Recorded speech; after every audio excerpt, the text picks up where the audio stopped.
యెరెమీయా గ్రంథము 2వ అధికారం 2వ అధ్యాయము 4వ వచనం 4వ వచనాన్ని మనం చదవబోతూ ఉన్నాం. యెరెమీయా గ్రంథము 2వ అధ్యాయము 4వ వచనం. யாக்கோபின் குடும்பத்தாரே, இஸ்ரவேல் குடும்பத்தின் வம்சங்களே, நீங்கள் எல்லாரும் கர்த்தருடைய வார்த்தையை கேளுங்கள். హల్లెలూయా హల్లెలూయా హల్లెలూయా హల్లెలూయా. என்ன சொல்றாருங்க? ఇక్కడ ఏం చెప్తున్నారండి? యెరెమీయా మూలமாக కర్తర్ பேசுகிறார். యెరెమీయా ద్వారా దేవుడు మాట్లాడుతున్నటువంటి చక్కటి సందేశం. యాకోబిన్ కుటుంబத்தாரே, దేవుడు అంటున్నాడు యాకోబు ఇంటి వారలారా అని పిలుస్తున్నాడు. இப்போ நம்பிக்கையின் திருச்சபையின் குடும்பங்களே, ఇక్కడ మనము నిరీక్షణకు సంబంధించినటువంటి కుటుంబాలుగా మనం కనబడుతూ ఉన్నాం. நீங்க எந்த குடும்பத்தை சார்ந்தவங்க? ఈ రోజు మనం ఏ కుటుంబానికి సంబంధించిన వారు? நம்முடைய திருச்சபை పేరు என்ன? మన మందిరం యొక్క పేరేంటి? చర్చ్ ఆఫ్ హోప్, నిరీక్షణ మందిరము, నిరీక్షణాలయము, చర్చ్ ఆఫ్ హోప్ ఫ్యామిలీస్. మనమందరం కూడా నిరీక్షణ కలిగిన కుటుంబాలు. దేని స్తోత్రం కలుగును గాక. హల్లెలూయా హల్లెలూయా హల్లెలూయా హల్లెలూయా. கர்த்தராகிய தேவன் యెరెమీయా மூலமாய் பேசுகிறார். దేవాది దేవుడు యెరెమీయా ద్వారా మాట్లాడుతూ ఉన్నాడు. యాకోబిన్ కుటుంబத்தாரே, యాకోబు ఇంటి వారలారా. யார் இந்த యాకోబు? యాకోబు అనగా ఎవరు మనం గమనిస్తే, அவன் எத்தனாய் இருந்தான்? మోసగాడిగా ఉన్నాడు, తిరుడనా இருந்தான், దొంగగా ఉన్నాడు, ఏమాற்றுకారనా இருந்தான், మోసం చేసిన వాడిగా ఉన్నాడు. ఆనాலும் అయినప్పటికీ కర్తర్ அவனை ஆசீர்வதித்தார். దేవుడు ఆశీర్వదించాడు. పోయి சொன்னான், తండ్రి దగ్గర అబద్ధం చెప్పాడు. సహోదరునిడத்திலே పోయి சொன்னான், సహోదరుని దగ్గర అబద్ధం చెప్పాడు. తన్నుடைய మామావినిడத்திலேயும் పోయి சொன்னான், మామగారి దగ్గర కూడా అబద్ధాలు చెప్పాడు. ஆனால் தேவனிடத்திலே அவன் பொய் சொல்லவில்லை. దేవుని దగ్గర మాత్రం అబద్ధం చెప్పలేదు. దేని స్తోత్రం కలుగును గాక. రాముழுதும் జెబితూ கொண்டிருந்தான். అప్పుడు యాకోబులో ఉన్న ప్రాముఖ్యత ఏమిటంటే, రాత్రంతా కూడా దేవుని పాదాలు పట్టుకున్నటువంటి అద్భుతమైనటువంటి వీరుడు ఆయన. தேவன் அவனை பார்த்து கேட்கிறார். దేవుడు ఆయన చూసి అడుగుతున్నటువంటి మాట, உன்னுடைய பெயர் என்ன? నీ పేరేంటి అని అడుగుతున్నాడు ఆయన. அவன் அவரிடத்திலே மாத்திரம் உண்மையை சொல்லுகிறான். ఆయన దగ్గర మాత్రం నిజం చెప్పాడండి యాకోబు గారు. என்னுடைய பெயர் యాకోబు என்று சொன்னான். ఏమన్నాడంటే, నీ పేరేంటయ్యా అంటే, నా పేరు యాకోబు అండి అని చెప్పాడు. தேவனாகிய கர்த்தர், దేవాది దేవుడు, ఇని నీ యాకోబు என்று అழைக்கப்பడాలి. ఎప్పుడైతే నిజం చెప్పాడో దేవుడు అన్నాడు, ఒరే నాయనక మీద నీ యాకోబు కాదు గాని ఇశ్రాయేల్ என்று ఇశ్రాయేలుగా నీ జీవితం మార్చబడింది అన్నాడు. దేని స్తోత్రం కలుగును. హల్లెలూయా హల్లెలూయా హల్లెలూయా హల్లెలూయా. பாருங்க, கடவுள் எவ்வளவு நல்லவரா இருக்கிறார். దేవుడు ఎంత మంచివాడో చూడండి. ఇక్కడ ஒரு பொய்யனை உண்மையானவனாய் மாற்றுகிறார். మోసగాడిని మంచి వ్యక్తిగా దేవుడు మార్చేశాడు. ஒரு கெட்டவனை நல்லவனாக மாற்றுகிறார். ఒక చెడ్డ మార్గంలో నడుస్తున్నటువంటి వ్యక్తిని మంచి మార్గంలో దేవుడు నడిపించాడు. ஒரு திருடனை நல்லவனாக மாற்றுகிறார். ఒక దొంగని మంచివాడిగా మార్చినటువంటి దేవుడు. హల్లెలూయా హల్లెలూయా. యాకోబు యారు? యాకోబు ఎవరండి? ఇప్పుడు ఎత్తన్, మోసగాడు, తిరుడన్, దొంగ, ఏమాట్టు, ఇతరులకు అన్యాయం చేసిన వ్యక్తి, మోసగాడు, పొய் சொல்லுகிறவன், అబద్ధాలు ఆడినటువంటి వ్యక్తి. ஆனால் அவனுடைய வாழ்க்கை మారినది. అయితే దేవుడు తన జీవితాన్ని మార్చాడండి. కర్తర్ మార్చినాడు. ఎవరు అంటే దేవుడు మార్చాడు యాకోబు జీవితం. అప్పా మార్చవిల్లై, తండ్రి మార్చలేదు తన జీవితాన్ని, అమ్మావు మార్చవిల్లై, మాంగారు మార్చలేదు తన జీవితాన్ని, వేరే యారు అవனை మార్చవిల్లై. వేరే ఎవరు ఈ లోకంలో యాకోబు జీవితాన్ని మార్చలేదండి. అవனை కర్తరే మార్చినాడు. కానీ యాకోబు జీవితాన్ని మార్చిన వాడు దేవుడు మాత్రమే. అవన్ స్వభావం మారినది, ఆయన యొక్క స్వభావం మారిపోయింది, గుణం మారినది, తన యొక్క గుణం మారిపోయింది, அவனுடைய பேச்சு மாறினது, తన మాట తీరు మారిపోయింది, அவனுடைய நடக்கை மாறினது, తన యొక్క నడక మారిపోయింది, அவனுடைய జీవితం முழுவதுமாய் மாறிற்று. తన జీవితం అంతా కూడా దేవాది దేవుడు మార్చేశాడు. కర్తర్ அவனை ఆశీర్వదించాడు. దేవుడు అతన్ని అద్భుతంగా ఆశీర్వదించాడండి. அந்த యాకోబుకు మరునామం ఇశ్రాయేల్.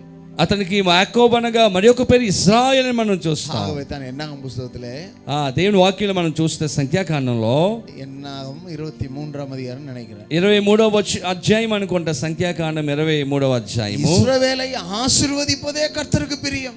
దేవునికి ఇశ్రాయేలును ఆశీర్వదించడమే దేవునికి ఇష్టం అంట. యాரை ఆశీర్వదింపదే? ఎవరిని దీవించడం అంట? ఇశ్రాయేలై ఆశీర్వదింప. ఇశ్రాయేలును ఆశీర్వదించడమే దేవునికి ప్రియము అని దేవుని వాక్యం చెబుతుంది. యెహోవా దేవునాగియ కర్తర్ கர்த்தர் யாரை ஆசீர்வதித்தார்? దేవుడు ఎవరిని ఆశీర్వదించడానికి ఇష్టపడ్డాడు అంటే இஸ்ரவேலை ஆசீர்வதித்தார். ఇశ్రాయేలును ఆశీర్వదించడానికి ఇష్టపడ్డాడండి. அவர் இஸ்ரவேல் மேல் பிரியம் வைத்திருக்கிறார். ఇశ్రాయేలు మీద మనసు కలిగినటువంటి దేవుడిగా ఉన్నాడు ఆయన. உண்மையை பேசினதனாலே. ఎందుకు దేవుడు అతని మీద మనసు కలిగి ఉన్నాడంటే నిజం చెప్పాడు కాబట్టి. இன்றைக்கு உன்னுடைய வாழ்க்கையில ஏன் ஆசீர்வாதம் இல்லை? ఈరోజు ఎందుకు మన జీవితాలలో మన కుటుంబాలలో ఆశీర్వాదాలు పొందుకోలేకపోతున్నామంటే కారణం என்ன? కారణం ఏంటి? ఉన్మై இல்லை.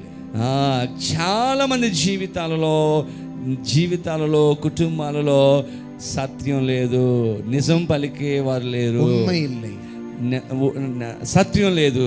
కణవన్ మనవికి ఉన్మయా இல்லை కదా, మరి నమ్మకత్వం లేదు.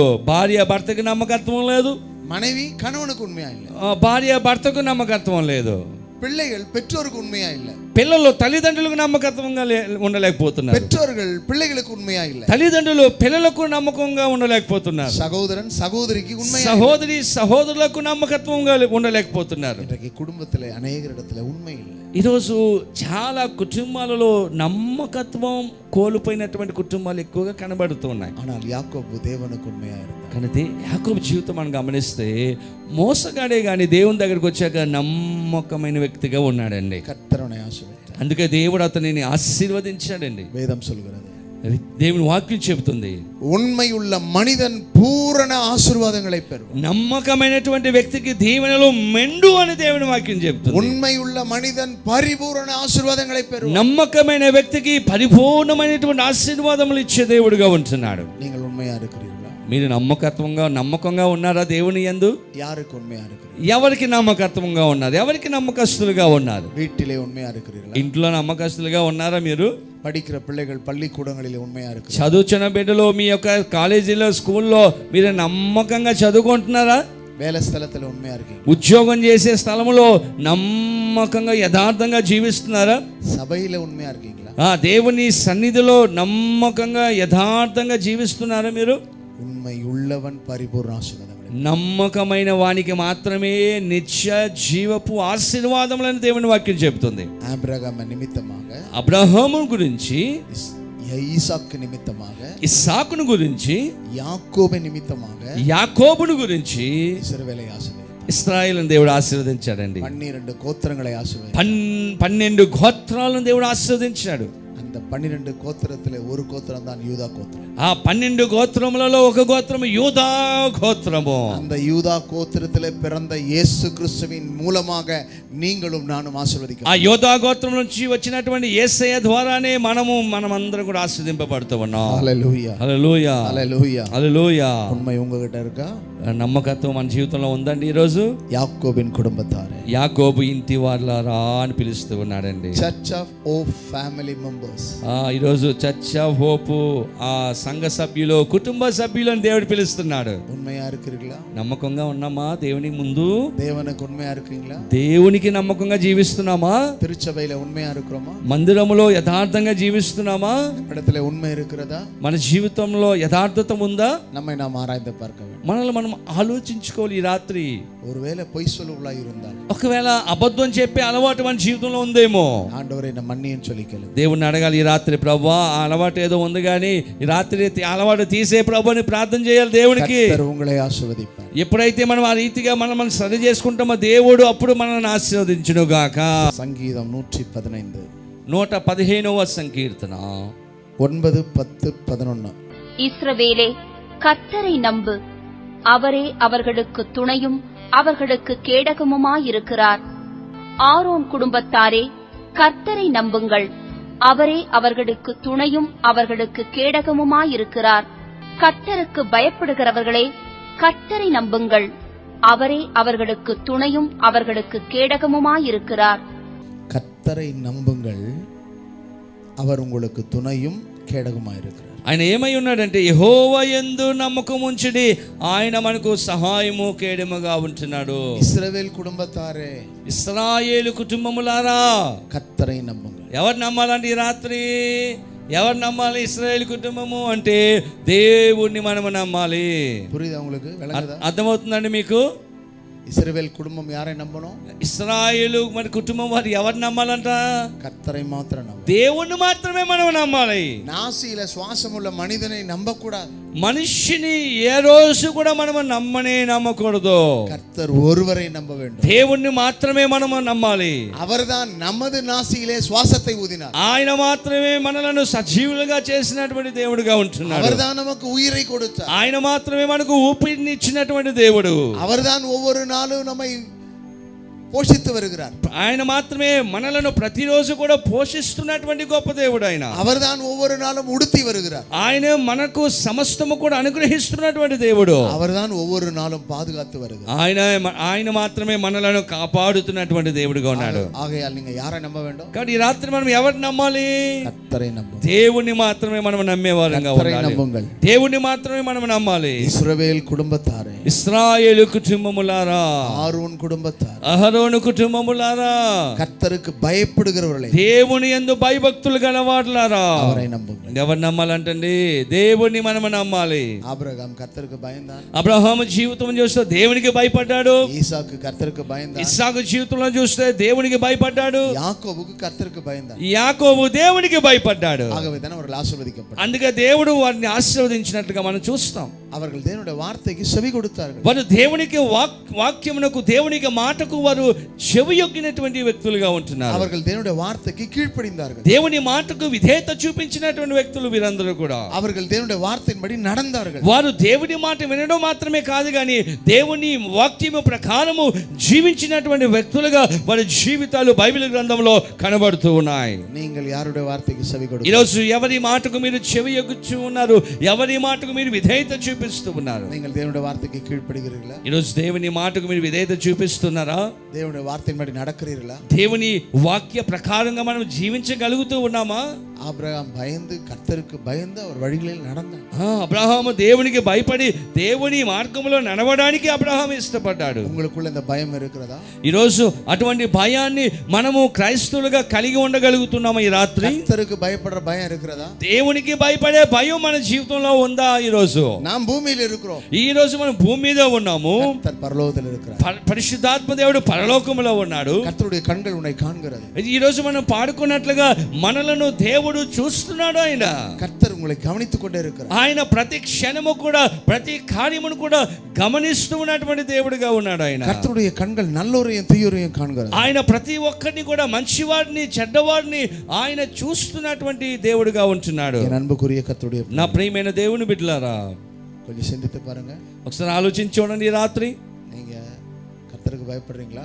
ఈరోజు నిజంగా మనము వాక్యం వింటున్నాం కానీ దేవునికి భయపడే వ్యక్తులుగా మనము జీవిస్తున్నాము ఈ లోకంలో. ஆபிரகாமை கர்த்தர் ஏன் ஆசீர்வதித்தார்? ఎందుకు అబ్రహాము గారిని దేవుడు ఆశీర్వదించాడు? கர்த்தருக்கு பயந்ததனால. దేవునికి భయపడడం మాత్రం, భయపడినందువలన. எப்படி ஆசீர்வதித்தார்? ఎలాగ ఆశీర్వదించాడు? வானத்தின் நட்சத்திரங்களை போல. ఆకాశంలో నక్షత్రం చూడు అన్నాడు దేవుడు. பூமியின் மணலை போல. ఇసుక రేణువులను చూడన్నాడు అబ్రహామును. ఆబ్రహాముకు సొన్నబడియే కర్తర్ ఆశీర్వదించాడు. దేవుడు అబ్రహాముకి ఏ వాగ్దానం అయితే చేశాడో ఆ వాగ్దానం ప్రకారముగా అబ్రహాము జీవితంలో నెరవేర్చినటువంటి నమ్మకమైన దేవుడుగా ఉన్నాడు. அந்த ஆசீர்வாதம் உங்களுக்கு வேணுமா? ఆ ఆశీర్వాదం మనందరికీ కావాలా? ఈ రోజు కుటుంబాలకు మనకు కావాలా? அந்த ஆசீர்வாதம் எப்படி வரும்? ఈ రోజు ఆ ఆశీర్వాదం ఎలా పొందుకోగలం? యేసు క్రీస్తువిన్ మూలమై వரும். ఆ ఆశీర్వాదం కేవలము దేవుని ద్వారా మాత్రమే మనకు వస్తుందండి. యేసు జీవిக்கிறவரா இருக்கு. ఎందుకంటే యేసయ్య జయించినటువంటి వ్యక్తిగా, దేవాది దేవునిగా ఉంటున్నాడు ఆయన. ఆబ్రహాము இல்ல, అబ్రహాము కాదు, ஈசாக்கும் இல்ல, ఇస్సాకు కాదు, యాకోబుం இல்ல, యాకోబు కాదు. ஆனால் அவருடைய சந்ததிகள் இருக்கிறது. అయితే ఆయన యొక్క సంతతిలో ఉన్నాడు. ஆனால் அன்புக்குரியவர்களே, ప్రియమైన దేవుని బిడ్డలారా, மரித்த இயேசு உயிரோடு இருக்கிறார். చనిపోయిన యేసు సజీవముగా మన మధ్యలో ఉన్నాడు. ఆయన மூன்றாம் நாள் உயிரோடு எழுந்த இயேசு இன்றைக்கும் உயிரோடு இருக்கிறார். మూడో రోజు తిరిగి లేచినటువంటి దేవుడు ఇప్పటికీ ఇప్పుడు కూడా మన మధ్యలో సంచరిస్తున్నటువంటి దేవుడుగా ఉన్నాడు. அவர் உங்களை ஆசீர்வதிக்க வல்லவராக இருக்கிறார். ఆయన మనలను ఆశీర్వదించడానికి సమర్థుడిగా ఉన్నాడు. ఆయన என் அன்புக்குரியவர்களே, నా ప్రియమైన దేవుని బిడ్డలారా, நாம் வாசித்த பகுதியில మనం చదివిన వాక్య భాగంలో கர்த்தரை நம்புங்கள் என்று வாசித்தோம். దేవుని వాక్యం చెప్తుంది ఈరోజు మనము దేవుణ్ణి నమ్మాలి, கர்த்தருக்கு பயப்படுங்கள் என்று வாசிக்கிறோம். దేవునికి భయపడే వారంగా మనం ఉండాలి. సంగీతం 135 19 20 சொல்கிறது. కీర్తనల గ్రంథము 135వ సంకీర్తన 19 20 మనం చూస్తే గనక இஸ்ரவேல் குடும்பத்தாரே கர்த்தரை ஸ்தோத்திரியுங்கள். ஆரோன் குடும்பத்தாரே கர்த்தரை ஸ்தோத்திரியுங்கள். லேவி குடும்பத்தாரே கர்த்தரை ஸ்தோத்திரியுங்கள். கர்த்தருக்கு பயந்தவர்களே கர்த்தரை ஸ்தோத்திரியுங்கள். அல்லேலூயா. హల్లెలూయా. என்ன சொல்லுகிற வேதம் என்ன சொல்லுகிறது? వాక్యం ఏం చెప్తుందండి ఈ రాత్రి? இஸ்ரவேல் குடும்பத்தாரே ఇశ్రాయేలు కుటుంబములారా கர்த்தரை ஸ்தோத்திரியுங்கள். దేవుణ్ణి సన్నుతించండి, దేవుని స్తుతించండి. ஸ்தோத்திர பலியிடுகிறவன் தேவனை மகிமைப்படுத்துகிறான். ఎవరైతే దేవుని స్తుతిస్తారో దేవుని గణపరిచే వ్యక్తిగా ఉంటాడు ఆయన. எல்லாவற்றிற்கும் ஸ்தோத்திரம் செய்ய வேண்டும். ప్రతి విషయాలలో దేవుణ్ణి స్తుతించే వారంగా ఉండాలి. ஸ்தோத்திரம் தான் தடைகளை உடைத்து போடும். స్తోత్రము చెల్లిస్తూ ఉంటే మనకున్నటువంటి అడ్డుగోడలన్నీ కూడా దేవుడు తీసివేస్తాడు. ஸ்தோத்திரத்தினால தான் கட்டுகள் அவிழ்க்கப்படும். కాబట్టి స్తుతించడం ద్వారా మనం గమనిస్తాము ఎరుకో గోడలు కుప్పకూలిపోయినట్లుగా మనం చూస్తాం. ஸ்தோத்திரத்தினால தான் கிருபை பெருகும். స్తోత్రము ద్వారానే దేవుని యొక్క కృపను మనం పొందుకుంటాం. இந்த இஸ்ரவேல் குடும்பத்தார் கர்த்தரை ஸ்தோத்தரித்தார்கள். ఇశ్రాయేలు ప్రజలు దేవుణ్ణి స్తుతించారండి. என் அன்பு குடும்பத்தாரே, నా ప్రియమైన దేవుని కుటుంబములారా கர்த்தரை ஸ்தோத்தரிக்கிறீர்களா? దేవుణ్ణి స్తుతిస్తూ ఉన్నారా? வாரத்திலே ஒரு நாள் அல்ல, వారంలో ఒక రోజు కాదండి, மாதத்திலே 4-5 நாட்கள் அல்ல, నెలకి 4-5 రోజులు వారాలు కాదు కానీ தினந்தோறும் கர்த்தரை ஸ்தோத்தரி. దేవుని ఎప్పుడెప్పుడు స్తుతించాలంటే ప్రతిరోజు కూడా దేవుని స్తుతించాలి. మనం இடைவிடாமல் கர்த்தரை ஸ்தோத்தரி. ఎడతెగక దేవుని స్తుతించే వారంగా మనం ఉండాలి. ஸ்தோத்திரம் செய்கிறதுனால స్తుతించడం ద్వారా உங்கள் வாழ்க்கைக்கு உண்டான ஆசீர்வாதங்கள் உண்டாகும். మన జీవితంలో ఒక ఆశీర్వాదాన్ని మనం పొందుకుంటాం. வேதம் சொல்லுகிறது இஸ்ரவேல் குடும்பத்தாரே கர்த்தரை ஸ்தோத்தரி. ఇక్కడ వాక్యం చెప్తూ ఉంది, ఇశ్రాయేలు వంశీయులారా యెహోవాను మీరు సన్నుతించండి. இன்றைக்கு அநேக குடும்பங்களில் ஸ்தோத்திரம் இல்லை. ఈరోజు అనేక కుటుంబాలలో దేవుణ్ణి స్తుతించే వ్యక్తులుగా చాలా కుటుంబాలు ఉండడం లేదండి. தனிப்பட்ட வாழ்க்கையில ஸ்தோத்திரங்கள் இல்லை. వ్యక్తిగత జీవితంలో దేవుణ్ణి గణపరిచే ఆ జీవితము చాలా మందిలో కనపడడం లేదు. நீங்கள் ஸ்தோத்திரம் செய்து பாருங்கள். మీరు దేవుణ్ణి స్తుతించి చూడండి, எல்லா பிரச்சனைக்கும் ஒரு முடிவு உண்டாயிடும். ప్రతి సమస్యకు కూడా ఒక పరిష్కారం ఆ స్థుతిలోనే కనబడుతుంది. நீங்கள் எங்கெல்லாம் செல்கிறீங்களோ அங்கெல்லாம் ஸ்தோத்திரம் சொல்லிக்கொண்டே போங்க. మీరు ఎక్కడికైతే వెళుతూ ఉన్నారో, ఏ ప్రయాణం అయితే చేస్తూ ఉన్నారో, ఏ స్థలములో అయితే మీరు ఉన్నారో, దేవుని స్తుతించగలిగితే దేవుని కార్యాలు ఆ స్థలములోనే దేవుడు మీకు అనుగ్రహించును గాక. స్తోత్రத்தினாலே மகிழ்ச்சி உண்டாகும். స్తుతించడం ద్వారా మనం దేవుని యొక్క సంతోషాన్ని, ఆనందాన్ని పొందుకుంటాం. స్తోత్రத்தினாலே வெற்றி உண்டாகும். విడుదల కలుగుతుంది. స్తోత్రத்தினாலே ஆரோக்கியம் உண்டாகும். స్తుతించడం ద్వారా దేవుడు మనకు ఒక మంచి ఆరోగ్యాన్ని ఇస్తాడు. స్తోత్రத்தினாலே உங்களுடைய தேவைகள் எல்லாம் சந்திக்கப்படும். స్తుతించడం ద్వారా మన ప్రతి అక్కర్లు కూడా తీర్చే దేవుడిగా ఉంటాడు ఆయన. உதடுகளின் கனியாகிய ஸ்தோத்திர பலியை ஏறெடுங்கள். కాబట్టి మనము హృదయాంతరంగంలోంచి, పెదవుల నుండి కాకుండా హృదయాంతరంగంలోంచి ఆరాధించే వారంగా ఉండాలి. அன்புக்குரியவர்களே, నా ప్రియమైన దేవుని బిడ్డలారా, பிள்ளைகள் கீழ்ப்படியவில்லையா? ఈరోజు దేవుని మరి నీ బిడ్డలో మాట వినలేదా? பிள்ளைகளுக்கு ஸ்தோத்திரம் செய்து கொண்டே இருங்க. పిల్లలకు ఒకటి నేర్పించండి. పిల్లల కోసం మీరు దేవుని స్తుతించండి. ప్రభువా, ஒருவேளை வேலை வாய்ப்பு இல்லாம கஷ்டப்பட்டு கொண்டிருக்க, ఒకవేళ ఉద్యోగం లేకుండా కష్టపడుతున్నారా? கர்த்தரை ஸ்தோத்திரம் பண்ணி கொண்டே இருங்க. ఆ కష్టంలో దేవుణ్ణి మనం స్తుతించాలి. உங்க பிள்ளைகளுடைய கல்வி எதிர்காலம் ஆசீர்வதிக்கப்பட வேண்டுமா? ఒకవేళ మీ బిడ్డలకు దేవుడు మంచి భవిష్యత్తు వాళ్ళ, అది ఒకటే మనం చేయాలి, దేవుణ్ణి స్తుతించాలి. கர்த்தரை ஸ்தோத்திரித்துக் கொண்டிருங்க. దేవుణ్ణి సన్నుతించే వారముగా ఉండాలి. உங்கள் பிள்ளைகளுக்கு திருமணம் நடக்கவில்லையா? ఒకవేళ వివాహం జరగకుండా ఉందా, ఇంకా మీ యొక్క బిడ్డలకు ஸ்தோத்திரம் செய்து கொண்டே இருங்க. దేవుని సన్నిధించే వారంగా ఉండాలి. உங்களுடைய வீடு கட்டப்படவில்லையா? ఒకవేళ మీరు మంచి గృహం కట్టుకోవాలని ఆశపడుతూ ఉన్నారా? ஸ்தோத்திரம் செய்து கொண்டே இருங்க. దేవుణ్ణి సన్నిధించే వారుగా ఉండాలి. ஸ்தோத்திரம் செய்ய செய்ய దేవుణ్ణి స్తుతిస్తూ ఉండగా உங்களுடைய அனைத்து தேவைகளையும் கர்த்தர் నీ சந்திக்கிறார். ప్రతి అవసరతలు నా దేవుడు తీర్చేవాడుగా ఉంటాడు. என் அன்புக்குரியவர்களே, నా ప్రియమైన దేవుని బిడ్డలారా, வேதம் சொல்கிறது, దేవుని వాక్యం చెబుతూ ఉంది, கர்த்தர் நம்மை நினைத்திருக்கிறார். దేవుడు మనలను జ్ఞాపకం చేసుకుంటున్నాడు. அவர் நம்மை ஆசீர்வதிப்பார். ఆయన మనలను ఖచ్చితంగా ఆశీర్వదిస్తాడు. அவர் நம்மை ஆசீர்வதிப்பார். ఆయన ఆశీర్వదిస్తాడు. என் அன்புக்குரியவர்களே, నా ప్రియమైన దేవుని బిడ్డలారా, அப்போஸ்தலர் 10 அதிகாரத்தை வாசிப்பீர்களானால், అపోస్తల కార్యములు 19వ అధ్యాయం కనుక మనం அங்க చదవగలిగితే ஒரு மனிதன் இருக்கிறார். అక్కడ ఒక వ్యక్తి ఉన్నాడండి. அந்த மனிதனுடைய பெயர் ఆ వ్యక్తి యొక్క జీవితం మనం గమనిస్తే అపోస్తల కార్యం 10వ అధ్యాయం, கொர்நேலியு. కొర్నేలి అనేటువంటి వ్యక్తి, அவன் தன் வீட்டார் அனைவரோடும் கர்த்தருக்கு பயந்து கர்த்தரை ஸ்தோத்தரிக்கிறவனாய். ఆ కొర్నేలిలో ఉన్నటువంటి ప్రాముఖ్యత ఏంటి, గొప్పతనం ఏమిటంటే కుటుంబంగా దేవుని యందు భయభక్తులు కలిగినటువంటి వ్యక్తిగా ఉన్నాడు. கர்த்தருக்கு பயந்தவனாய் இருந்தபடியால் உபவாசித்து ஜெபிக்கிறவனாய் இருந்தான். అతడు దేవునికి భయపడుతూ దేవునితో సహవాసం చేసినటువంటి వ్యక్తిగా ఉన్నాడు, ఉపవాసం చేసే వ్యక్తిగా ఉన్నాడు. அவன் தான தர்மங்களை செய்கிறவனாய் இருந்தான். ఆయన ధర్మ కార్యములు చేస్తున్నటువంటి వ్యక్తిగా ఉన్నాడు. ஆகையால் అందువలన கொர்நேலியுவை அவருடைய குடும்பத்தை கர்த்தர் ஆசீர்வதித்தார். కొర్నేలి కుటుంబాన్ని దేవుడు ఆశీర్వదించాడండి. குடும்பமாய் கூடி ஜெபித்தவன், కుటుంబంగా దేవుని యందు భయభక్తులు కలిగి ఉన్నాడండి. அவன் குடும்பமாய் கர்த்தரை மகிமைப்படுத்தினான். కుటుంబంగా దేవుణ్ణి స్తుతించినటువంటి వ్యక్తి కొర్నేలి. கொர்நேலியு குடும்பம் கூடி ஜெபித்தது. కొర్నేలి కుటుంబము దేవుని సన్నిధానములో ఏకముగా కూడి దేవుని స్తుతించినటువంటి వ్యక్తులు. ఎత్తన పేరు కుటుంబంలో కూడి జెబిக்கிறோம். ఈరోజు ఎంతమంది మరి ఎన్ని కుటుంబాలలో మనము మరి దేవుణ్ణి స్తుతించగలుగుతున్నాం, కుటుంబంగా దేవుణ్ణి స్తుతించగలుగుతున్నాం. కணவன் மனைவி பிள்ளைகள் எல்லாரும் கூடி ஜெபிக்கிறீர்களா? భార్య భర్త పిల్లలు కూర్చొని దేవుని స్తుతిస్తున్నారా? మన కుటుంబంగా కూర్చొని రాత్రి దేవుని సన్నిధానంలో సమయం గడపగలుగుతున్నామా? అనేక కుటుంబంలో కుటుంబ జపం கிடையாது. ఈరోజు చాలా కుటుంబాలలో చాలా మంది బిజీగా ఉన్నారు, కానీ దేవుణ్ణి స్తుతించే అవకాశం కానీ సమయం కానీ కుటుంబాలలో ఉండడం లేదు. కணவன் மனைவி பிள்ளைகள் சேர்ந்து ஜெபிப்பதே கிடையாது. ఈ రోజు కుటుంబంగా కలిసి ప్రార్థన చేసే ఆ పరిస్థితులు కుటుంబాలలో లేవండి. జెబిத்து பாருங்கள். ఒకరోజు మీరు ప్రార్థన చేసి చూడండి, కుటుంబంగా జెబిத்து பாருங்கள். ప్రార్థన చేసి చూడండి, కుటుంబమాய் சேர்ந்து స్తోత్రం பண்ணி பாருங்கள். కుటుంబంగా మీరు కలిసి దేవుని స్తుతించి మీ సమయాన్ని గడపండి దేవునితో. పెరియ కార్యాలు చేయవారు. దేవుడు గొప్ప కార్యాలు చేస్తాడు మన జీవితంలో. యోసువ 24:15 சொல்கிறது. యెహోషువ 24:14 మనం చూస్తే 15 నానుం ఎన్ కుటుంబతారం కర్తరయే. యెహోషువ అంటున్నాడు, నేను నా ఇంటి వారును యెహోవాను సేవించెదము.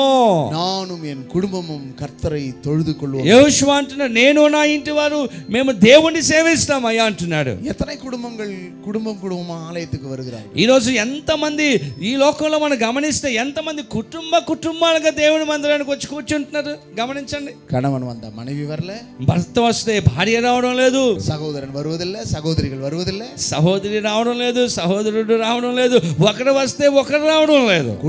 కుటుంబమాయి కర్తరై ఆరాధిక. కానీ ఈరోజు కుటుంబంగా మనం దేవుని సన్నిధానంలో కూర్చోగలిగితే కుటుంబంగా ఆశీర్వదించబడ వేண்டுమానాల్ కుటుంబమాయి ఆలయத்துக்கு వర வேண்டும். ఈరోజు మన కుటుంబంగా దీవించబడాలంటే 100 కుటుంబంగా దేవుని మందిరంలో మనం ఉండగలిగితే ఖచ్చితంగా ఆయన మనలను ఆశీర్వదించే దేవుడు. కుటుంబమాయి కర్తరై స్తోత్రిక வேண்டும். కుటుంబంగా దేవుణ్ణి మనం స్తుతించే వారంగా ఉండాలి. కుటుంబమాయి జెబిక வேண்டும். కుటుంబంగా మనం ప్రార్థన చేయాలి. అవர்கள் కుటుంబమాయి ஊழிய செய்ய வேண்டும். కుటుంబంగా దేవుని పరిచర్యను చేసే వారంగా ఉండాలి.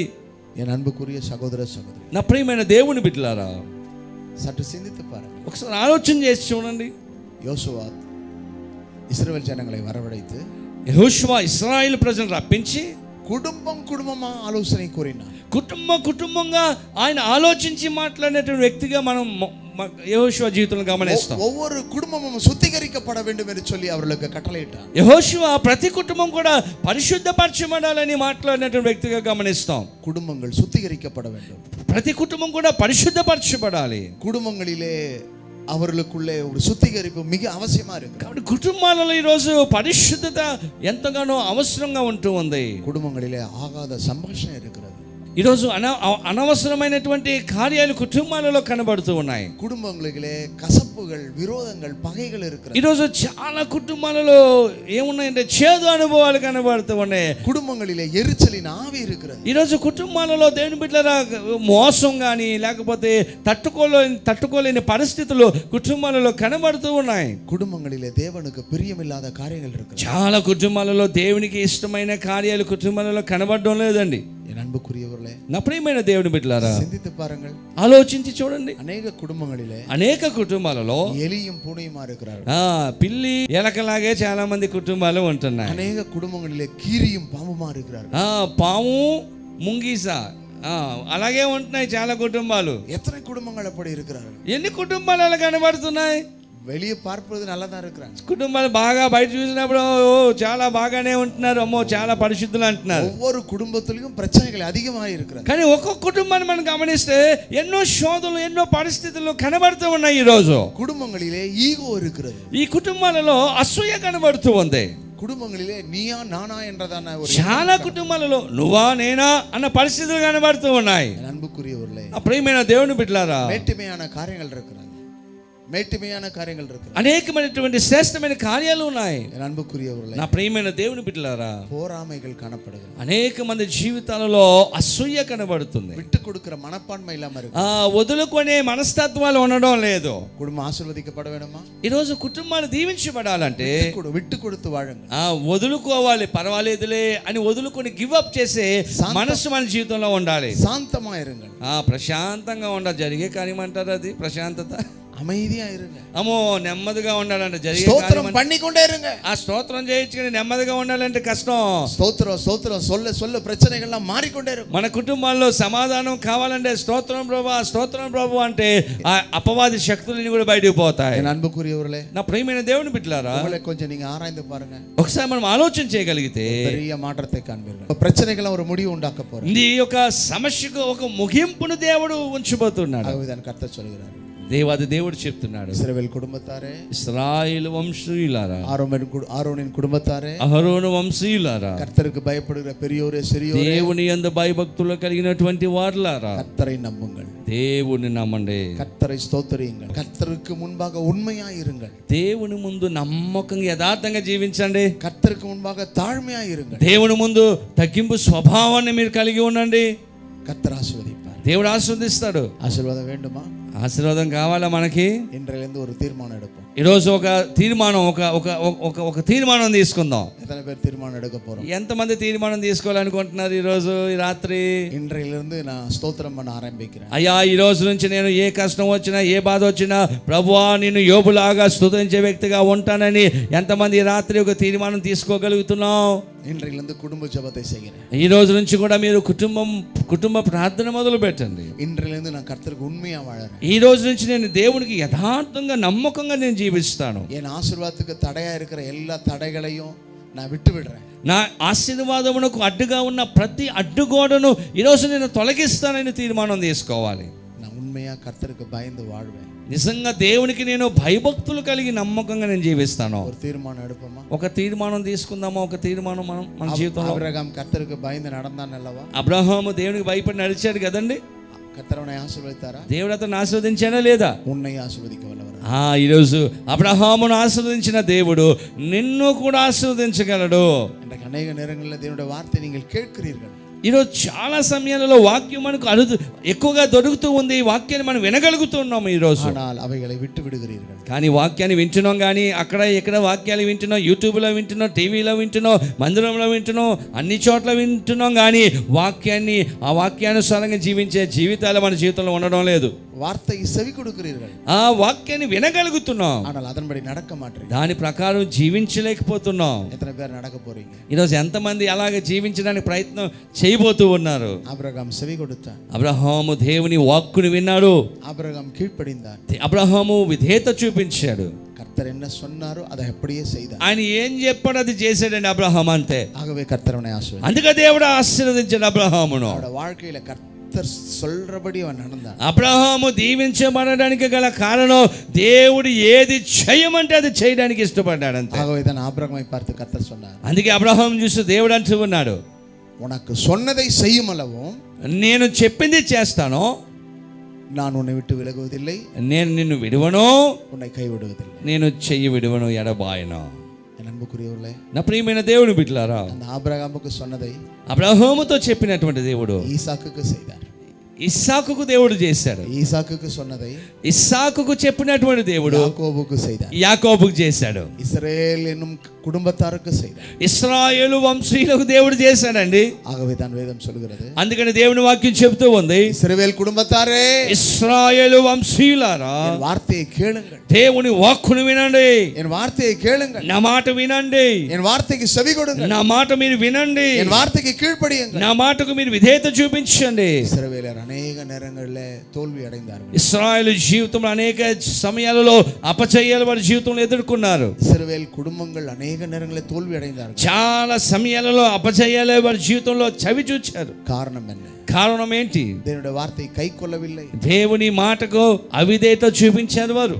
தேவனுடைய வார்த்தைக்கு செவி கொடுக்கவில்லை. దేవుని వాక్కును సరిగా వారు వినలేకపోయారు. தேவனை விட்டு விலகி போனார்கள். దేవుని చాలా సమయాలలో విడిచి వెళ్ళిపోయారు. இன்றைய வரைக்கும் அவர்கள் போராடி கொண்டுதான் ఇప్పటికీ కూడా పోరాటం చేస్తూనే ఉన్నారు వారు. காரணம் என்ன? ఎందుకండి? కారణం ఏంటి? దేవుని వార్తயை విட்டு విடுகிறதுனால. దేవుని వాక్కును విన్నారు కానీ దాని ప్రకారం జీవించే అవకాశం వారి జీవితంలో లేదు. వార్తயை కేళాదబడినాను, దేవుని వాక్కును సరిగా చేయలేకపోవడం బట్టి, దేవుని వార్த்தையின்படி நடவாதபடினான், దేవుని వాక్యానుసారంగా నడవలేకపోవడం బట్టి, அவர்களுக்கு கொடுக்கப்பட்ட கட்டளைகளை அவர்கள் நிறைவேற்றாமல் போனார்கள். ఏదైతే దేవుడు ఆజ్ఞ ఇచ్చాడో, ఏ యొక్క శాసనములు అయితే ఇచ్చాడో వాటిని చేయకపోవడం బట్టి. వార్த்தை கேட்டுக்கொண்டிருக்கிற అன்பు కుటుంబத்தாరే, ఈ వాక్యం వింటున్నటువంటి ఆ ప్రియమైన కుటుంబములారా, நீங்கள் செவி கொடுப்பீர்களா? ఈ రోజు మీరు వింటారా? நீங்கள் கீழ்ப்படிவீர்களா? దేవుని మాటగా విధేయత చూపిస్తారా? நீங்கள் தேவனுடைய வசனத்தின்படி நடப்பீர்களா? దేవుని వాక్య ప్రకారం జీవించడానికి ఇష్టపడుతున్నారా? அப்படி நடந்தால், అలాగా నడిస్తే, தேவனுடைய வார்த்தையை கேட்டு அதன்படி நடந்தால், దేవుని వాక్యం విని దాని ప్రకారం జీవించగలిగితే கர்த்தர் உங்களை ஆசீர்வதிப்பார். దేవుడు మిమ్మల్ని ఆశీర్వదిస్తాడు. உங்களை ஆசீர்வதிப்பதே அவருக்கு பிரியம். మిమ్మల్ని ఆశీర్వదించడమే దేవునికి ఇష్టం. அவர் இஸ்ரவேல் குடும்பத்தாரை ஆசீர்வதிப்பார். ఇశ్రాయేలు వంశీయులను దేవుడు ఆశీర్వదిస్తున్నాడు. அவர் ஆரோன் குடும்பத்தாரை ஆசీర్வதிப்பார். అహరోను కుటుంబములను ఆశీర్వదిస్తున్నాడు. கர்த்தருக்கு பயப்படுகிற ஒவ்வொருவரையும் கர்த்தர் ஆசீர்வதிக்கிறவர். ఎవరైతే దేవుని యందు భయభక్తులు కలిగి ఈ లోకంలో జీవిస్తున్నారో వారందరినీ దేవుడు ఆశీర్వదిస్తున్నాడు. కుటుంబంలో కానపడే శాపங்களை కర్తర్ మురితు పోడువార్. మీ కుటుంబంలో ఉన్న ప్రతి విధమైనటువంటి శాపములను యేసయ్య ఈ రాత్రి తీయబోతూ ఉన్నాడు. உங்கள் కుటుంబంలో కానపడే వరుమైகளை దరిద్రங்களை கடன்களை కర్తర్ మార్చి పోడువార్. ఈ రాత్రి దేవుని వాక్యం వింటున్నటువంటి నీ జీవితంలో, నీ కుటుంబంలో ఉన్నటువంటి ఆర్థిక పరమైనటువంటి ఇబ్బందులు, ప్రతి విధమైన శాపములు యేసయ్య ఈ రాత్రి తీయబోతూ ఉన్నాడు. உங்கள் குடும்பங்களிலே காணப்படுற நோய்களை, வியாதிகளை, பலவீனங்களை கர்த்தர் எடுத்து போடுவார். ఈ రాత్రి నీ కుటుంబంలో ఉన్నటువంటి బలహీనతలు గాని, అనారోగ్యము గాని, ఏ రోగమైతే నిన్ను పట్టి పీడిస్తూ ఉందో ఈ రాత్రి నీకు విడుదల దేవుడు ఇవ్వబోతూ ఉన్నాడు. உங்களுக்கு విరోధమాய் எழும்புகிற ஒவ்வொருவரையும் கர்த்தர் முறியடிப்பார். ఎవరైతే నీకు విరోధంగా లేచి ఉన్నారో ఆ అపవాది శక్తులకు ఈ రాత్రి ముగింపు కలుగును గాక. உங்கள் சத்துருக்கள் மத்தியிலே உங்களுக்கு ஒரு பந்தியை ஆயத்தப்படுத்தி உங்கள் தலையை எண்ணெயால் அபிஷேகம் பண்ணுவார். మీ శత్రుల మధ్యలో మీకు విందును దేవుడు సిద్ధపరిచి ఉన్నాడు. నూనెతో నీ తలను దేవుడు అంటి ఉన్నాడు. నన్మయం కృపయం தொடர செய்வார். మేలు కృప క్షేమములు నిన్ను వెంటాడుతూ ఉన్నాయి. என் அன்புக்குரியவர்களே, నా ప్రియమైన దేవుని బిడ్డలారా, கர்த்தர் உங்களோடு பேசிக் கொண்டிருக்கிறார். దేవుడి రాత్రి మీతోనే మాట్లాడుతూ ఉన్నాడు. இந்த உலகத்திலே எத்தனையோ மக்கள் எங்கெங்கேயோ உட்கார்ந்து கொண்டிருக்கிறார்கள். ఈరోజు చాలా మంది ప్రజలు ఎక్కడెక్కడో కూర్చుని ఉన్నారండి. ஆனால் இந்த குடும்ப ஆசீர்வாத கூட்டத்துக்கு வந்திருக்கிற உங்களை கர்த்தர் வெறுமையாய் விடமாட்டார். కానీ ఈరోజు మనం అందరం కూడా ఎక్కడ కూర్చున్నాం? దేవుని మందిరంలో కూర్చున్నాం. దేవుని మందిరంలో కూర్చున్న ప్రతి వ్యక్తిని ఖచ్చితంగా నా దేవుడు దీవించే దేవుడుగానే ఉంటాడు ఆయన. இந்த நம்பிக்கையின் திருச்சபையில கால் வைத்திருக்கிற உங்களுடைய தலையெழுத்தை கர்த்தர் மாற்றி போடுவார். ఖచ్చితంగా లోకమంతా ఒకవైపు ఉంటే మనము ఒకవైపు ఉన్నాం. ఖచ్చితంగా అటువంటి మనలను దేవుడు మనకున్నటువంటి చేదు అనుభవాలను తొలగించేవాడుగా ఉంటాడు. உங்களையும் உங்கள் பிள்ளைகளுடைய தலையும் கர்த்தர் நிமிர செய்வார். మనల్ని మాత్రమే కాదండి, మనలను, మన కుటుంబములను, మన బిడ్డలను దేవుడు ఆశీర్వదించేవాడుగా ఉంటాడు. అబ్రహాముతో పేసినவர், ఈ రాత్రి అబ్రహాముతో మాట్లాడిన దేవుడు, ఈసాకోడు పేసినவர், ఇస్సాకుతో మాట్లాడిన దేవుడు, యాకోబుతో పేసినவர், యాకోబుతో మాట్లాడిన దేవుడు, మోషేయోడు పేసినவர், మోషేతో మాట్లాడిన దేవుడు, యోసువాவோடு పేసినவர், యెహోషువతో మాట్లాడిన దేవుడు உங்களோடு பேசி இருக்கிறார். నీతో మాట్లాడి ఉన్నాడు. உங்களோடு பேசி இருக்கிறார். నీతో మాట్లాడి ఉన్నాడు. ఇశ్రాయేలు కుటుంబத்தாరే, ఇశ్రాయేలు వంశీయులారా, என் வார்த்தையை கேளுங்கள். నా మాట మీరు వినండి. என் వార్తకి செவி கொடுங்கள். నా మాటకు మీరు చెవి యొగ్గండి. என் వార్తకి కీழ்పడియుங்கள். నా మాటకు మీరు విధేయత చూపించండి. நானே கர்த்தர், నేనే దేవుడను. என்னை நம்புங்கள். నన్ను నమ్మండి. సిద్ధి పెరువீர்கள். మీరు పవిత్రపరచబడతారు. வெற்றி பெறுவீர்கள். విజయం వస్తుంది. ఆశీర్వదించబడువீர்கள். ఆశీర్వాదాలు వస్తాయి. எனக்கு உண்மையாயிருங்கள். నాకు నమ్మకంగా ఉండండి. எனக்கு உண்மையாயிருங்கள். నాకు నమ్మకంగా మీరు ఉండండి. நான் உங்களை ஆசீர்வதிப்பேன். నేను నిన్ను ఆశీర్వదిస్తాను. உங்கள் குடும்பங்களை ஆசீர்வதிப்பேன். మీ కుటుంబములను ఆశీర్వదిస్తాను. இந்த நம்பிக்கையின் திருச்சபையில் இருக்கிற ஒவ்வொருவரையும் கர்த்தர் ஆசீர்வதிப்பார். ఈ దేవాలయంలో ఉన్న ప్రతి ఒక్కరిని దేవుడు ఆశీర్వదిస్తున్నాడు. இந்த கூட்டம் உங்கள் வாழ்க்கையை மாற்றப் போகிறது. ఈ యొక్క కూడిక మీకు ఒక ఆశీర్వాదకరమైన உங்கள் కూడిక தலையெழுத்தை மாற்றப் போகிறது. దేవుడు చేయబోతూ ఉన్న నీ తలరాత్రును உங்களுடைய தோல்வியை మార్చబోతున్నాడు. மாற்றப் போகிறது. నీ అపజయమును మార్చబోతున్నాడు. உங்களுடைய வறுமையை, దరిద్రத்தை மாற்றப் போகிறது. నీ దరిద్ర దరిద్రతను నీ యొక్క ఆర్థిక ఇబ్బందిని మార్చిపోతున్నాడు. தேவனுடைய வார்த்தைக்கு செவி கொடுப்பீர்களா? దేవుని మాట వినగలుగుతున్నాడా? தேவனுடைய வார்த்தைக்கு கீழ்ப்படிவீர்களா? దేవుని మాటకు విధేయత தேவனை చూపించగలుగుతున్నారా? ஸ்தோத்திரம் செய்வீர்களா? దేవుని సన్నతించగలరా? தேவனுக்கு பயந்து வாழ்வீர்களா? దేవుని యందు భయభక్తులు కలిగి జీవించగలరా? தேவனை நம்பி அவரை சார்ந்து கொள்வீர்களா? దేవుని నమ్మి ఆయన మీద ఆధారపడగలరా? கர்த்தராகிய தேவன் உங்களை ஆசீர்வதிப்பார். ఈ రోజు దేవుడు మిమ్మల్ని దీవించగలడు. கர்த்தர் நம்மை நினைத்திருக்கிறார். దేవుడు మనలను జ్ఞాపకం చేసుకున్నాడు. அவர் நம்மை ஆசீர்வதிப்பார். ఆయన ఖచ్చితంగా ఆశీర్వదిస్తాడు. இஸ்ரவேல் குடும்பத்தாரை ஆசீர்வதிப்பார். ఇశ్రాయేలు కుటుంబమును ఆశీర్వదించేవాడు. இன்றைக்கு வந்திருக்கிற ஒவ்வொரு குடும்பங்களையும் கர்த்தர் ஆசீர்வதிக்க போகிறார். ఇక్కడికి వచ్చిన ప్రతి ఒక్క కుటుంబాన్ని దేవుడు ఆశీర్వదిస్తాడు. நாம் ஜெபம் செய்வோம். ప్రార్థన చేద్దాం. வானத்துக்கும் பூமிக்கும் தேவனாகிய கர்த்தாவே, ఆకాశమునకు భూమికి దేవా మీకు వందనాలు. இந்த குடும்ப ஆசீர்வாத கூட்டத்துக்கு வந்திருக்கிற ஒவ்வொருவரையும் கண்ணோக்கி பாரு. ఈ కుటుంబ ఆశీర్వాద కూడికకు వచ్చిన కుటుంబాలను మీరు దయచేసి చూడండి. அவருடைய குடும்பத்தில் இருக்கிற வறுமை தரித்திரம் மாறட்டும். ఆ కుటుంబంలో ఉన్న దరిద్రత పోవునుగాక. அவருடைய தோல்வி வெற்றியாய் மாறட்டும். వారికి అపజయము విజయముగా మారునుగాక. அவருடைய குடும்பங்களில் இருக்கிற சாபங்கள் மாறட்டும். కుటుంబంలో ఉన్న శాపములు పోవునుగాక. அவருடைய பிள்ளைகளையும் பிள்ளைகளின் பிள்ளைகளையும் ஆசீர்வதி. వారి పిల్లల తరములను మీరు ఆశీర్వదించండి. இந்த மாலை கூட்டத்திற்கு வந்த ஒவ்வொருடைய குடும்பத்தையும் நீர் ஆசீர்வதிப்பீர். ఈ రాత్రి వచ్చిన ప్రతి కుటుంబమును మీరు ఆశీర్వదించండి. இந்த ஸ்தலத்திலே கால் வைத்த ஒவ்வொருவரையும் ஆசீர்வதிப்பீர். ఈ రాత్రి ఎవరైతే ఈ స్థలములో అడుగు పెట్టి ఉన్నారో మీ నామములో వారిని మీరు ఆశీర్వదించండి. எல்லா மந்திரங்கள் மாந்திரியங்கள் செய்வினைகள் எல்லா ஏவல்கள் எல்லாம் சுட்டரிக்கப்படுகிறது. ప్రతి విధమైనటువంటి తంత్రములు మంత్రములు యేసు నామములో కాలిపోవునుగాక. ఈ రాత్రి விரோதமாய் செயல்படுகிற அத்தனை காரியங்களும் இப்பொழுதே முறியடிக்கப்படுவதா? నీకు విరోధముగా రూపింపబడుతున్న ప్రతి ఆయుధము యేసు నామములో లయమైపోవునుగాక. பொய்யின் ஆவி ஒவ்வொருவரிட்டு விலகி போகட்டும். అబద్ధము చెప్పే ఆత్మలు ప్రతి కుటుంబము నుంచి విడిచిపోవునుగాక. ஏமாற்றுகிற காரியங்கள் அவர்களை விட்டு விலகி போகட்டும். మోసం చేసే కార్యములు మన నుండి విడిచిపోవునుగాక. கெட்ட சிந்தை கெட்ட எண்ணங்கள் அவர்களை விட்டு விலகி போகட்டும். చెడు ఆలోచనలు చెడు కార్యములు మన నుండి విడిచిపోవునుగాక. ஒவ்வொருவரையும் பேர் பேராக தொட்டு ஆசீர்வதி. అయ్యా ప్రతి ఒక్కరిని మీరు నేను ముట్టి ఆశీర్వదించండి. கர்த்தருடைய ஆசீர்வாதம் ஐஸ்வரியத்தை கொடுக்கட்டும். అయ్యా నీ ఆశీర్వాదం ఐశ్వర్యమే సదయ మాకు. எல்லா வேதனைகள் நீங்கட்டும். ప్రతి వేదన మీరు తీసివేయండి ప్రభువా. அருள்நாதர் ஒவ்வொருவரையும் ஆசீர்வதி. అయ్యా మీరు ప్రతి ఒక్కరిని ఆశీర్వదించండి. ஊழியக்காரர்களாகிய நாங்கள் இவர்களை ஆசீர்வதிக்கிறோம். సేవకులుగా మేము వీరిని ఆశీర్వదిస్తున్నాం. கர்த்தர் தம்முடைய முகத்தை உங்கள் மேல் பிரகாசிக்க பண்ணி உங்கள் மேல் கிருபையா இருக்க கடவர். మీ యొక్క నాయన ముఖము వారి మీద ప్రకాశింపనీయండి. கர்த்தர் உங்களுக்கு சமாதானத்தை கட்டளையிட கடவர். సమాధానమును మీరు అనుగ్రహించండి. கர்த்தர் உங்களை ஆசீர்வதிக்க கடவர். దేవుడు మిమ్మల్ని ఆశీర్వదించునుగాక என்று சொல்லி ஜெபிக்கிறோம். ప్రార్థన చేస్తున్నాం இயேசுவின் நாமத்தில் பிதாவே. యేసు నామమున తండ్రి. ஆமென். ఆమేన్. హల్లెలూయా. హల్లెలూయా.